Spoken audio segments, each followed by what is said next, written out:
जी तो दोस्तों, finally Google AdSense की तरफ से पिन जो होता है 6 डिजिट वो रिसीव हो गया। तो इसको हम ओपन करेंगे, बल्कि मैंने ओपन कर लिया हुआ है। और फिर इसको अप्लाई करेंगे, उसमें पिन को सबमिट करेंगे तो उसके बाद एडसेंस का अकाउंट जो है वो एक्टिव हो जाएगा। तो गूगल एडसेंस का शुक्रिया, जो लोगों ने मुझे सपोर्ट किया उनका भी तहे दिल से शुक्रगुज़ार हूँ। जिसमें चंद एक नाम जो है वो मैं ज़ारी बात है वो लेना चाहूँगा और हक़ है उनका।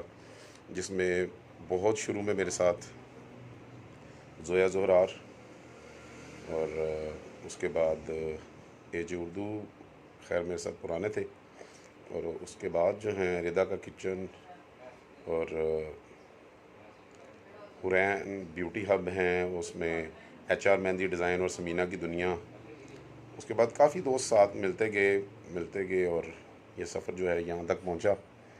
और अगेन थैंक्स, दुआओं में याद रखिएगा और चैनल को सपोर्ट करते रहिएगा।